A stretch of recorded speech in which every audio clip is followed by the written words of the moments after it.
호산나 찬양대 찬양을 함께 영혼 드리겠습니다.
오늘 우리가 읽은 사도행전 2장 말씀은 아마도 사도행전 전체 가운데 가장 중요한 장이 아닌가 생각을 합니다. 앞부분에 보면 오순절 성령의 강림하시는 모습이 기록되어 있습니다. 120명의 성도들이 한마음 되어서 하나님께 기도할 때 하나님께서 성령을 불같이 그들에게 허락해 주시고 그 성령이 임함으로 그들이 하나님의 위대한 일을 시작했던 이런 역사들입니다. 그 다음에 중간 부분에 보면 성령을 받은 베드로가 사람들 앞에 설교할 때 그 설교를 들은 사람들이 하루에 3,000명씩 회개하고 하나님께 돌아오는 놀라운 기적 같은 일이 일어납니다. 오늘 우리가 읽은 후반부에는 설교를 듣고 난 백성들이 반응을 보이는 것과 또 성도들의 신앙생활을 소상하게 기록하고 있습니다. 베드로의 설교를 듣던 많은 사람들의 첫 반응은 37절 말씀에 있는 것처럼 마음에 찔려 그러면 우리가 어찌하면 됩니까? 어찌하면 좋습니까? 라고 하는 이러한 질문이었다는 것입니다. 이 말에는 두 가지의 의미가 내포되어 있습니다. 하나는 나사렛 예수라고 하는 분을 우리가 배척한 것이 이렇게 큰 잘못이고 이렇게 큰 죄인지를 미처 몰랐는데 그러면 어떻게 하면 좋습니까? 라고 하는 질문이고, 또 다른 하나는 앞으로 이러한 죄를 범하지 않고 살려고 하면 어떻게 하면 좋습니까? 라고 하는 것이었습니다. 다시 말하면 자신들의 과거와 미래의 문제를 함께 묻는 것이었습니다. 사실 생각해보면 이 질문은 비단 이 사람들의 질문뿐이 아니라 누가복음 3장 10절에 보면 세리 요한의 설교를 듣던 사람들도 똑같은 질문을 했고, 누가복음 10장 25절에 보면 영생을 찾던 한 율법사가 예수님께 질문했던 내용도 똑같습니다. 사도행전 22장 10절에 사도 바울도 다메섹에서 예수님을 만났을 때 예수님을 향하여 질문하던 내용도 똑같은 질문입니다. 사도행전 16장 30절에 빌립보 감옥의 간수도 지진이 일어난 직후에 바울에게 던졌던 질문도 똑같습니다. 그러면 우리가 어찌하면 좋습니까? 우리가 어떻게 하면 좋습니까? 라고 하는 이런 질문이었습니다. 오늘 나와 여러분의 예배 속에 나와 여러분의 질문도 이와 같은 질문이 있어지기를 바랍니다. 주의 종은 예수님의 말씀을 여러분들에게 전해야 되고, 여러분은 그 예수님의 말씀을 들음으로 주님, 내가 어떻게 살면 좋습니까? 그러면 내가 어떻게 하면 됩니까? 라고 하는 마음의 중심에서 일어나는 질문이 여러분의 입술로 터져나오는 이것이 은혜의 자리가 되는 줄로 믿습니다. 베드로는 이 질문하는 사람들에게 분명하면서도 정확하게 말씀을 하면서 대답합니다. 이 대답은 그때 그 사람들에게만 아니라 오늘 예배하는 나와 여러분, 신앙생활하는 우리 모두에게 통용될 표면적인 대답이라고 생각합니다. 첫 번째가 뭡니까? 회개하라 라고 하는 것입니다. 왜 회개가 가장 먼저입니까? 죄의 문제가 해결되지 않고는 하나님을 만날 수가 없기 때문인 것입니다. 하나님을 만나는 그 가운데 죄가 가장 큰 장벽이며, 죄가 하나님과 우리의 사이를 가로막고 있는 이상 우리의 예배가, 우리의 드리는 찬양이, 우리의 드리는 기도가 하나님 앞에 상달될 수 없기 때문에 먼저 회개가 있을 때 하나님과의 만남이 있음을 말씀하고 있는 것입니다. 죄의 문제가 해결될 수 있는 방법은 세상의 어느 곳에도 없습니다. 사람으로도 안 됩니다. 세상의 어떤 방법으로도 안 됩니다. 죄의 문제는 오직 십자가 예수 그리스도의 보혈만이 깨끗하게 씻어줄 수가 있는 것이죠. 이 죄 씻음이 있을 때만 우리가 하나님과의 교통이 이루어지는 것이며, 그 교통함 속에서 하나님의 자녀가 되는 권세 속에 세상을 이기며 풍성한 은혜의 삶을 살 수 있음을 여러분 기억하시기를 바랍니다. 회개라고 하는 단어가 헬라어로 메타노니아라고 그럽니다. 이 메타노니아라는 뜻은 가던 길을 돌아서서 간다라고 하는 의미를 가지고 있습니다. 오늘날 많은 성도들이 회개를 오해하는 경우들이 많이 있는데요, 절반만에 회개를 해놓고 나는 회개했다라고 착각하는 사람들이 너무나도 많다는 거예요. 죄송하지만 절반의 회개만으로는 하나님이 진정한 우리의 삶에 개입하여 함께 하시지 않는다는 사실을 기억하시기를 바랍니다. 다시 말하면 회는 하는데 개를 하지 않는 절반의 회개.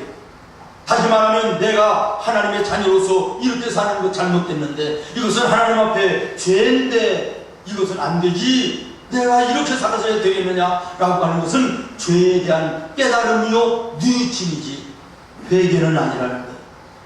그런데 대부분의 성도들이 그것까지 하고 나서는 나는 회개했다고 생각하는 것입니다. 아닙니다. 내가 이것은 잘못이구나, 죄구나 깨닫고 내가 성도로서 이렇게 살아서는 안 되는데 라고 뉘우친 여기까지는 회입니다. 회라고 하는 것은 그 삶을 청산하고 하나님이 기뻐하시는 성도가 성도다운 삶으로 돌아와서 사는 것이 진정한 회개인 것입니다. 완전한 회개가 되는 것입니다. 그리고 완전한 회개가 되어질 때 하나님이 우리의 삶에 개입하시고 우리의 삶을 주장하여 풍성케 하시는 줄로 믿으시기를 바랍니다. 내가 부산 가는 버스를 탔다. 근데 중간에서 보니까 이건 부산 가는 버스가 아니라 저 충청도로 가는 버스구나, 이렇게 알게 됐다고 하면 바로 내려서 부산으로 가는 버스를 바꿔 타야 부산으로 가는 겁니다. 이거 잘못 탔구나 생각하고 알았지만 그대로 있으면 엉뚱한 데로 가는 거예요. 내가 이것이 하나님 앞에 죄구나, 이렇게 살면 성도다운 삶이 아닌데 라고 깨달았으면 돌이켜서 새 사람의 하나님의 자녀의 삶을 살아야지. 알고 있으면서도 잘못된 것을 인식하면서도 그대로 있다, 이것은 멸망의 자리로 가는 거예요. 죄송한 고백이지만 이게 말처럼 쉽지가 않습니다. 저도 젊은 날 한때 하나님을 떠나서 세상에 방황할 때 밤새도록 술 마시고 거리에서 쓰러져 잠자다가 이른 아침에 일어나면 일찍 출근하는 사람들의 발소리가 들립니다. 수근거리는 소리가 들립니다. 얼마나 창피하고 모멸스럽고 수치스러운지 마음속에, 하나님, 내가 이렇게 살아서는 안 되는데요, 내가 이렇게 살다가 죽는 인생이 돼서는 안 되지 않습니까? 그러는데 또다시 저녁이 되면 죄 짓는 자리에 그대로 앉아있어요. 여러분, 이게 쉽지 않습니다. 진정한 회개라고 하는 거 정말 쉽지 않습니다. 그렇기 때문에 처음으로 명령이 무엇입니까? 회개하라는 것입니다. 이 회개가 있을 때 진정한 주님과 함께하는 은혜의 삶이 시작될 수 있음을 기억하시기를 바랍니다. 그다음에 두 번째, 베드로가 얘기합니다. 예수님의 이름으로 세례를 받으라. 회개로 끝나서는 안 된다는 거예요. 그 다음은 예수님의 이름으로 세례를 받고 그것으로 인하여 죄 씻음을 받아야 된다는 것입니다. 세례라고 하는 단어적인 의미는 물로 씻는다라는 의미입니다. 영적인 의미로는 예수님의 십자가의 보혈로 내 마음과 내 삶의 모든 더러운 죄를 속죄함을 받는다라고 하는 뜻이 세례입니다. 그리고 이 세례는 하나님 앞에, 교회 앞에 나는 이제는 예수님을 영접하여 모든 죄를 사함받고 하나님의 자녀의 삶을 사는 하나님의 자녀입니다 라고 하는 신앙의 고백이며 공표인 것입니다. 그러므로 우리의 신앙생활 속에 세례는 중요하고 필요한 것입니다. 그 다음에 세 번째, 베드로는 성령을 선물로 받으라 했습니다. 다시 말하면 회개하고 성령으로 충만하지 아니하면 진정한 그리스도인의 삶을 살 수 없음을 말하고 있는 것입니다. 여러분, 회개를 하고 세례를 받는 것이 마음의 진정성이 없는 회개와 세례에 의미 없다는 사실을 여러분 꼭 기억하십시오. 우리가 수백 번 회개했다고 얘기할 수도 있고 세례를 2번, 3번, 10번을 받는다 할지라도 마음의 진정성이 없는 회개와 세례는 소용없는 것입니다. 의미가 없는 것입니다. 우리가 세례를 받을 때 성령의 세례를 받아야 될 줄로 믿습니다. 성령을 선물로 하나님이 주시는 줄로 믿습니다. 정말로 우리가 회개하고 세례를 받아 우리의 죄를 깨끗하게 씻음 받을 때 하나님께서 우리에게 주시는 선물이 있다고 그랬습니다. 그것이 바로 성령입니다. 성령을 받은 자는 날마다 감사하며 삽니다. 날마다 기뻐하며 삽니다. 날마다 소망 가운데 만족하면서 감사하는 삶을 살게 되는 줄로 믿습니다.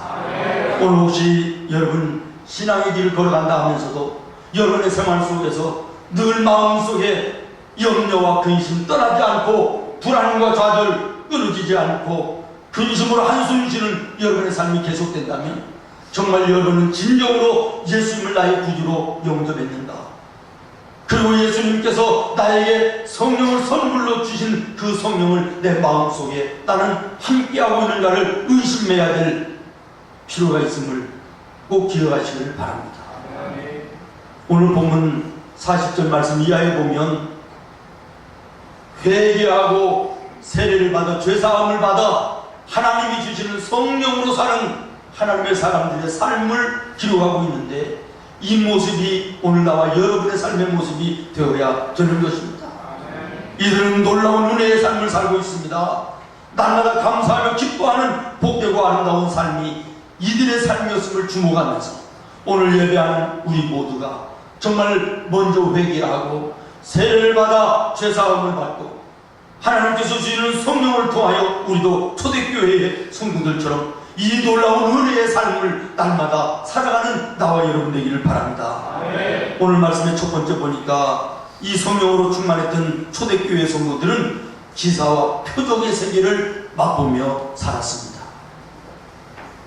기사와 표적이라고 하는 말을 한마디로 묶으면 기적 같다라는 말입니다. 다시 말하면 성령으로 살아가는 사람들은 날마다의 생활 속에서 기적 같은 일을 경험하며 사는 은혜의 삶을 산다라고 하는 것이죠. 41절 보십시오. 한 번 말씀을 들은 무리들이 회개하고 예수님을 믿겠다고 돌아오는데 3,000명이나 그날 예수를 믿었다는 거예요. 기적 같은 일 아닙니까? 43절에 보면 사람마다 두려워하는데 사도들로 말미암아 기사와 표적이 많이 나타났다.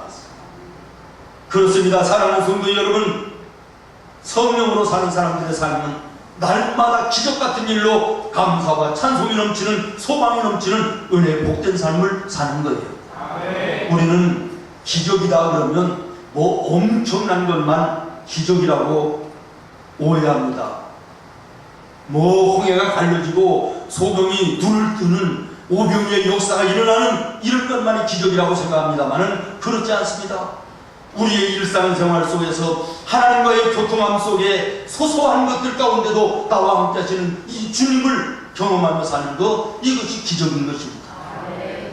여러분은 모르겠습니다만 저는 지금 이 자리에서 여러분에게 주의 말씀을 증거하고 있는 내 자신을 바라볼 때 이것이 기적입니다.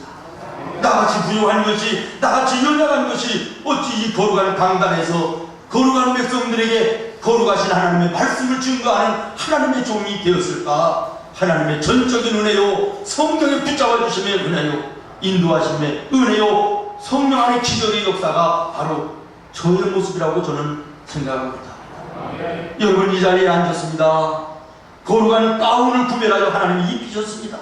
아무나 앉을 수 있는 자리가 아닙니다. 천사도 흠모하는 자리가 찬양하는 찬양대라고 그랬는데 여러분이 이 자리에 앉아있는 것이 기적 아닙니까? 세상에 사람들 보십시오. 잘나고 많이 가지고 권세 있는 사람 너무나도 많은데 그 사람들 다 제껴놓고 뭘 모시고 하나님께서 여러분을 지명하여 불러 너는 내 것이라 자녀 삼으시고 거룩한 이날 구별하셔서 거룩한 성전에 거룩한 예배에 거룩한 자리에 여러분 앉게 하신 거, 여러분 이 자리에 앉아 계신 그것이 기적 아닙니까?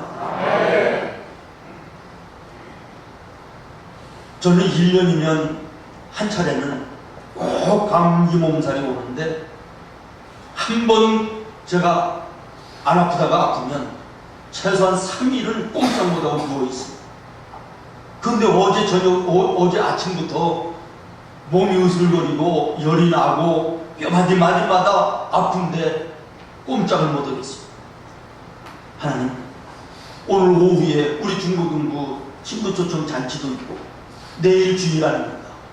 목사가 아파서 누워있으면 은혜가 되겠습니까? 말씀을 전하고 예배를 인도해야 되는데 하나님 도와주세요. 예수님의 피 묻은 손으로 안수하시고 고쳐주시옵소서. 하나님께서 깨끗하게 하셔서 말씀을 증거할 수 있도록 이렇게 세우시지 않습니까? 여러분 어떻게 생각하실지 모르지만 저는 이것이 기적이라고 생각합니다. 여러분, 기적은 엄청난 것만이 기적이 아닙니다. 우리의 생활 속에 소소한 것들, 하나님과 영적인 교통함 속에 하나님 응답하시는 이런 모든 것들이 은혜요 기적이에요. 세상 사람들이 볼 때는 염려하고 앉아있어야 되는데 저 사람 염려하지도 않고 태어납니다. 여러분, 이것이 기적 같은 삶인 것이에요. 낙심하고 절망할 수밖에 없고 눈물을 흘리고 한숨 쉬고 한탄할 수밖에 없는 남의 탓을 하고 손가락질할 그 상태에서도 평안하고 태연하고 소망 가운데 담대한 거, 이것이 기적 같은 일이에요. 어떤 목사님이 교회를 개척해서 3층에 예배당인데 어느 날 술을 잔뜩 먹은 주정꾼이 올라와가지고 성경을 읽고 있는 목사님 목에다가 칼을 대고 너 하나님을 믿고 하나님 있다고 하는 사람이 아니야. 그럼 여기 3층에서 한번 뛰어내려. 그러는 거예요. 만약에 하나님이 있으면 너 죽지 않게 아마 붙잡아 내려줄 거야. 뛰어내리라는 거예요. 마치 예수님이 40일 금식하고 마귀가 시험할 때 성 위로 데리고 나와서 뛰어내리라는 것처럼 뛰어내리라는 거예요. 그랬더니 이 목사님이 태연하게 여보시오, 어린애도 3층에서 뛰어내리는 것은 아무것도 아니지. 밑에 내려가서 날라 올라오는 것이 이게 하나님의 기적이지. 보시오, 내가 내려가서 날라올 테니까. 이랬더니 이 술 먹은 사람이 멍 먹고 있는데 그 사이에 유유히 내려왔다고. 절박한 상황 가운데서도 하나님이 주시는 영감으로 위기를 모면할 수 있는 지혜로움, 이런 모든 것들이 기적 아닙니까? 많은 사람들이 그저 기적이 그러면 기적이 뭐냐 그러면 하기스만 생각을 하는데 기적은 그런 것만이 아닙니다. 소소한 생활, 하나님의 함께하심 속에 늘 주님과 동행하는 이것이 기적의 삶이에요. 여러분 보십시오. 오늘 본문의 43절에 보면 사도들로 인하여 기사와 표적이 많이 나타났다 그랬잖아요. 근데 여기 기적과 표적을 나타낸 사람들 사도들이었는데 이 사도들이 어떤 사람이에요? 우리가 잘 아는 것처럼 그 당시의 사도들은 별 볼 일 있는 사람들이 아니에요. 대부분이 어부들이고요, 촌부들이에요. 평범한 사람들이었다는 거예요. 다시 말하면 지식도 없고 능력도 없고 재능도 없고 명예도 없는 그런 평범한 사람, 다시 말하면 세상 사람들이 볼 때는 아무것도 아닌 그런 사람들이었다는 거예요. 그러나 그들이 하나님이 함께 하심으로 말미암아 성령으로 충만할 때 그들로 인하여 생명의 역사들이 나타났습니다. 병든 자를 위하여 기도하면 병이 나았습니다. 귀신이 쫓겨가는 역사가 나타났습니다. 죽은 영혼이 살아나는 생명의 역사들이 나타났습니다. 그렇습니다. 사랑하는 성도 여러분, 모세에게 손에 있던 지팡이, 그게 뭡니까? 빼짝 마른 막대기 아닙니까? 양을 치던 목동이었기 때문에 아마 그 지팡이 끝에는 양 똥 냄새가 진동했을지도 몰라요. 하찮은 것이었지만 하나님의 성령이 함께 하시니까 그 지팡이를 홍해를 향하여 내밀면 홍해가 갈라졌습니다. 반석을 치면 반석에서 샘물이 터져나오는 놀라운 역사가 일어났습니다. 오늘 나와 여러분 마른 막대기처럼 부족하고 연약한다 할지라도 하나님의 성령이 나와 함께 하시면 영적인 영향력을 이 땅에 미치는 아름다운 인생이 나와 여러분의 인생이 될 줄로 믿습니다. 연탄이 있습니다. 더러워서 사람들이 가까이 하지 않아요. 그러나 그 연탄에도 불이 붙으면 추위에 죽어가는 사람들을 살리기도 하고 추위에 떠는 사람들에게 많은 도움을 주는 유일한 물건이 되는 것처럼 우리의 마음속에 더러운 세상의 죄악으로 가득하다 할지라도 내 마음속에 성령의 불이 붙기만 하면 나로 하여금 이 땅 위에 예수님의 사랑을 전하며 생명을 증거하며 영적 영향력을 미치는 은혜의 복된 삶을 나와 여러분도 살게 되는 줄로 믿습니다. 하나님이여 내 마음속에 하나님의 성령으로 충만하게 하여 주시옵소서. 그래서 의미 있는 인생을 살게 하시고 이 땅 위에 사는 동안 하나님의 뜻을 이 땅에 이루는 하나님의 사람으로 살게 하여 주시옵소서. 기도하는 여러분 되기를 예수님의 이름으로 축원합니다. 그다음에 두 번째, 베드로는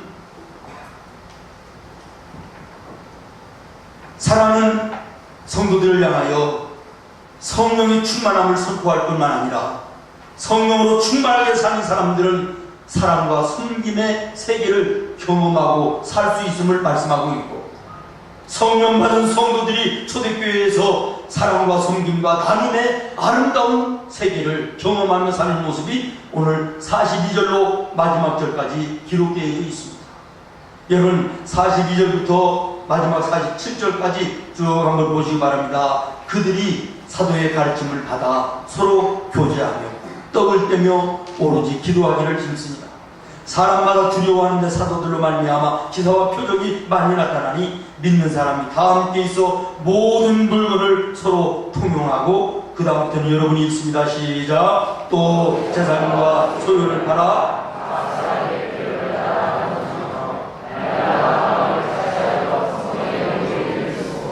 집에서 떡을 떼며 기쁨과 순전한 마음으로 음식을 먹고 하나님을 찬미하며 또 온 백성에게 칭송을 받으니 주께서 구원받는 사람을 날마다 더하게 하시리라.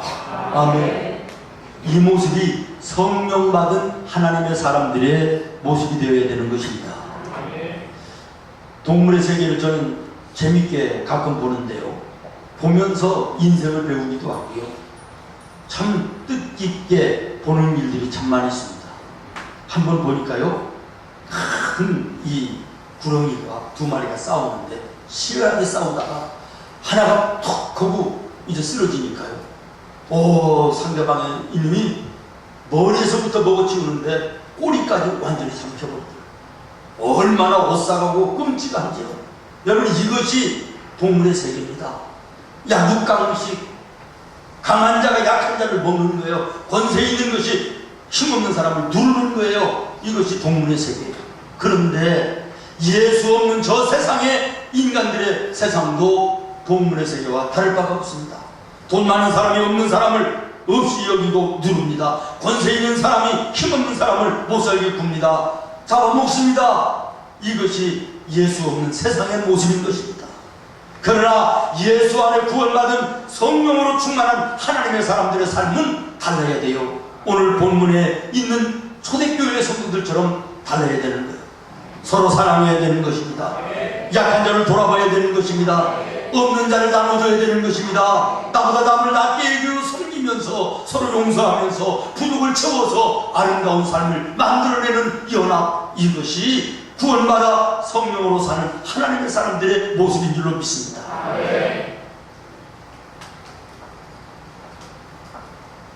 프랑스의 중학교 교사가 한 학생의 신상 기록란을 기록하는데 이렇게 썼다고 합니다. 루이는 반에서 가장 작고 병약하다. 장차 이 아이가 어찌 될지 심히 걱정스럽다. 이렇게 썼다는 거예요. 그러니까 이 루이라는 애가 참 키도 작고 몸도 약하고 이 애가 제대로 커서 사람 구실을 할까 염려되고 걱정된다는 거예요. 선생님의 입장에서 생활기록란에 그렇게 썼습니다. 그리고 세월이 지나서 이 루이라는 사람이 73살 되던 해에 프랑스에서 국민투표가 붙여지는데 프랑스의 최고로 이름 높은 프랑스의 최고의 인물로 바로 이 사람이 선정됐다는 거예요. 이 사람의 이름이 루이 파스테르라는 사람입니다. 우리는 파스테르 그러면 물만 생각나지만은 현대의학의 아버지고요. 그리고 예방접종의 모든 그 개발을 많이 한 위대한 의학자고 세균학을 전공해서 세계의 의학으로 큰 유익을 끼친 위대한 인물 아닙니까? 이 사람이 자기 생일을 프랑스의 국경일로 선포되어지는 그날 연단에 서서 연설을 하는데 이런 연설을 했다 그래요. 미래의 세계는 힘을 가진 자들이 지배해서는 안 된다. 하나님의 사랑을 가지고 인류를 구원하려는 사람에 의해서 움직여져야 한다. 예수님의 사랑의 정신이 없이는 행복한 세계는 기대할 수 없다. 얼마나 아름다운 연설입니까? 미국의 워싱턴 대통령도 하나님께서 십자가에서 보여주신 사랑과 봉사의 정신이 없이는 이 미국이 행복해질 수 없다고 연설을 했다고 합니다. 오늘 우리가 읽은 성경의 초대교회 성도들도 예수님의 사랑과 섬김과 나눔의 삶을 삶으로 은혜 속에 살았던 것을 보여주고 있습니다. 오늘 예배하는 나와 여러분도 이 땅 위에 오늘 이러한 삶을 살아야 될 줄로 믿습니다. 예수님의 사랑을 나누고 섬기며 그리고 우리의 필요로 하는 모든 사람들에게 모든 자리에 우리가 나가서 섬김으로 예수님의 자녀의 아름다운 향기가 되어야 될 것입니다. 예수님의 생명의 복음의 전도지들이 되어야 될 줄로 믿습니다. 오늘 우리 교회는 지역사회를 위해서 섬김과 봉사와 나눔을 실천하는 데에 최선의 노력을 다하고 있습니다. 27년 전에 우리 생물교회를 설립할 때 설립의 모토가 나누어 주자는 거예요. 나누어 주는 교회가 되자는 지금까지 은혜 가운데 27년 동안 예수님의 이름으로 예수님의 사랑으로 마음껏 나누어주는 은혜로운 교회가 됐음을 감사합니다. 오늘도 이 예배가 끝나고 나면 동네의 각 골목마다 빗자루를 들고 쓰는, 그래서 동네를 섬기고 봉사하는 이런 아름다운 일을 하게 될 것입니다.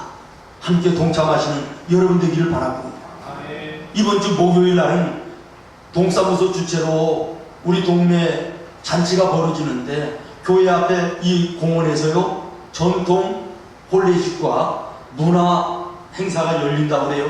그래서 우리 교회가 협찬을 하는데 어린이 생물교회를 사용할 수 있는 공간으로 협찬하고 또 결혼하는 신부의 화장을 우리 교회가 맡아서 이렇게 협찬하기로 했습니다. 이웃을 섬기며 예수님의 사랑을 전하는 이런 아름다운 모습이 하나님의 교회에 우리 성도들에게 있어야 될 줄로 믿습니다.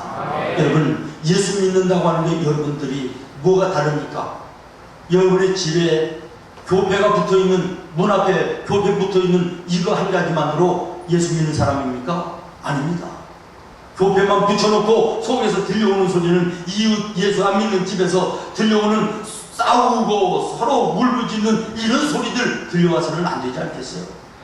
교패가 붙어있는 성도의 가정에서는 찬송 소리가 들려와야 되고요, 기도 소리가 들려와야 되고요, 말씀 읽는 소리가 나와야 되고요, 온 가족을 화목하게 웃는 웃음의 소리가 들려나오는 이런 모습이 있어야 되지 않겠습니까?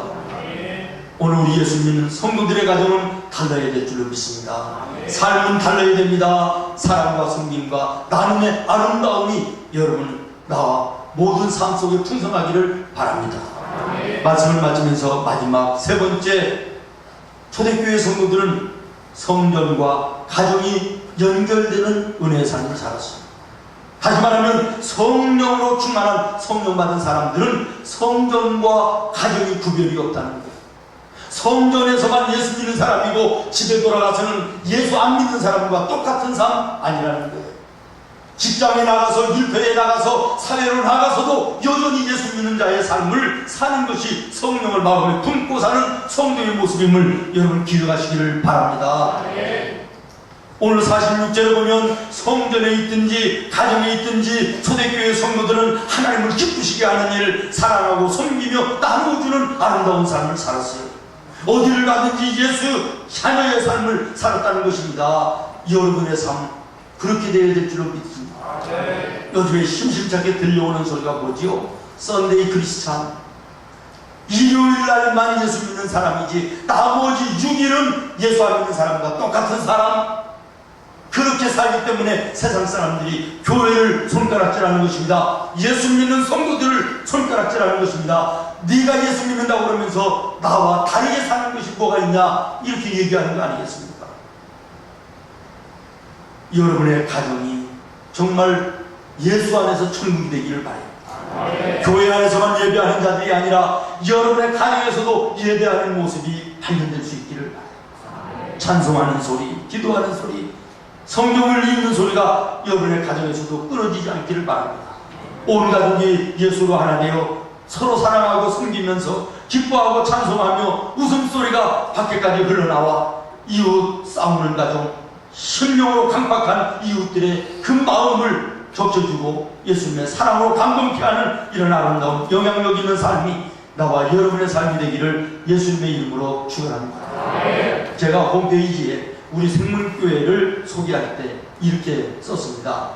교회 같은 가정들이 모여 가정 같은 교회를 이루는 도심 속에 전원 같은 교회, 이것이 생문교회다. 여러분의 가정이 천국이 되어질 때 이런 가정들이 모여서 이루어지는 교회가 천국 같은 교회 되지 않겠습니까? 여러분의 가정이 먼저 가정의 천국이 이루어지시기를 바랍니다. 이 가정 저 가정이 모여올 때 우리 교회는 천국 같은 교회가 되습니다. 이 지역사회에 이 나라와 이 민족에 영적 영향력을 끼치고 예수 그리스도의 빛을 비춰 하나님의 위대한 일을 이 땅에 이루는 아름다운 교회가 되어지게 될 줄로 믿습니다. 말씀을 끝내겠습니다. 수학에는요 덧셈하고 뺄셈이 있습니다. 잘 아는 대로 뺄셈이라는 것은 빼면 뺄수록 줄어드는 것이고 덧셈이라고 하는 것은 더하면 더할수록 많아지는 것입니다. 여러분들의 삶에 죄된 문제들은 뺄셈이 되기를 바랍니다. 그래서 여러분 삶이 점점 잘못된 죄악된 것이 빠져나가고 예수님의 자녀의 모습이 되어지는 모습이 있기를 바랍니다. 은혜는 날마다 더하여져서 여러분의 가정과 여러분의 삶이 예수 안에 풍성한 영육에 부족함이 없는 은혜가 넘쳐나기를, 이런 가을의 풍성한 계절이 되기를 예수님의 이름으로 축원합니다. 기도하겠습니다.